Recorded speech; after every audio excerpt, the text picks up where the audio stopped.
You've come a long way, baby, but there's still lots to learn. I will provide a reflective look on how my role as an educator has evolved over time and where it is now headed. It has been quite a journey that has recently made great strides that I'm really excited about. I have been involved in medical education since I finished my residency in 1993. Bill Clinton was president, gas cost less than $1.65 per gallon, it was the Florida Marlins' inaugural season, and it was before many of my counterparts in this course had even started school. I have always taught by the seat of my pants. I precepted in both pediatric and med-peds residency clinics while working in Los Angeles. My colleagues were experienced educators from UCLA. I tried to learn as much as possible from them, but there was never any formal guidance or feedback. When I joined the Cleveland Clinic in 2005, I started a resident and student teaching conference focused on practical skills and knowledge that I thought our learners should know. I role-played outpatient presentations. The learners were the doctor treating me. This type of learning was very new to them.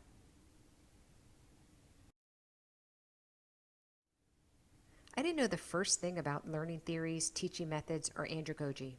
What I saw was engagement, learners having fun and at the same time feeling safe to make mistakes and practice difficult conversations in the secure space that I had created in a classroom.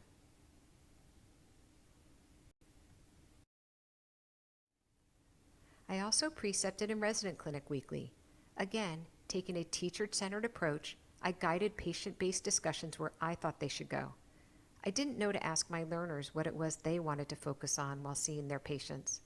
However, during my 17 years at the clinic, I have seen a change in our learners.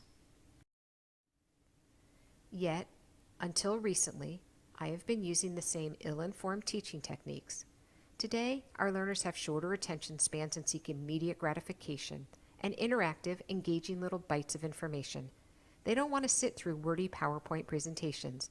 They are bored with my previously engaging teaching.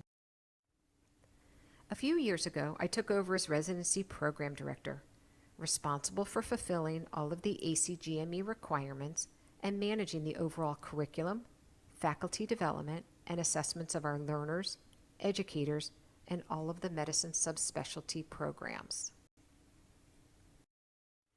As a result, I knew my educational and programming skills had to evolve. This was my motivation to enroll in the MEPI program. However, as a late career physician educator who is not tech savvy, struggles with creativity, and hasn't been in school in greater than 30 years, I was concerned with my ability to succeed. Through the program, I have embraced technology more than I ever thought possible. Although frustrated at times, I enjoyed producing a practical, helpful learning module that included various online interactive activities. Recently, I had to miss my residence graduation. Based on what I've learned in this course, I was able to leave a much appreciated short video for them. Another evolution relates to my appreciation of learning theories and teaching methods. First semester, I didn't understand the role that learning theories, teaching methods, attention, and cognitive overload have in a learner's acceptance and retention of information. I now try to incorporate the most appropriate theories for a given task.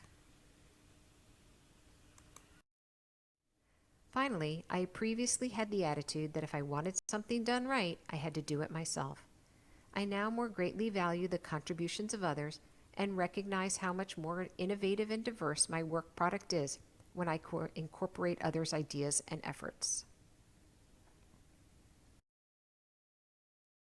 The practice and assessment of my educational endeavors that I have developed have added to my learning. As an example, my revamped asthma presentation incorporated many of the principles of multimedia. Watching my learners' engagement with the talk, as opposed to the prior tired of reading slides look, reinforced the value of avoiding cognitive overload. The recent debate that I moderated, a method I learned in this course, was the most interactive and best attended journal club that our program has ever had. The feedback I received from the attendees was overwhelmingly positive and reinforced the need to vary my teaching methods and apply adult learning theories to my programming. The competencies that I'm most comfortable with are interpersonal and communication skills as well as professionalism. These are also my strengths. I work well in groups have a strong work ethic, and am respectful and empathetic towards others. This contributes to my success as a physician and should serve me well as an educator too. Although I am known for my verbal communication skills with patients, I struggle with creating ideas for projects and getting my thoughts onto paper. However, with prompts, contributions from others, and time, I heartily contribute to and produce good end products. I will utilize my interpersonal and professionalism skills to enlist others for assistance. Since enrolling in this course, I have developed several good learning tools. However, I want to incorporate more learner-centered teaching strategies. I have successfully contributed to and accepted help for numerous group projects. Building upon this positive experience, I want to get more comfortable delegating programming tasks to my associate program directors and core faculty. The presentations I have given in class have been well received. Ironically, although fairly extroverted while seeing patients, I am much more of an introvert in most other situations. As I present more, I hope to become more comfortable speaking in public and dealing with confrontation. Moving forward, I would also like to focus on building on faculty development program that will require numerous competencies that we have developed through this course. I'd also like to provide more meaningful assessments and feedback to our residents, faculty, and GME programs. Finally, I want to contribute to broaden the variety of teaching methods that our faculty and I use to train our residents. As Dr. Foshi recommended to me recently, if I treat education as a patient, I will find very creative solutions to educational problems. Thank you.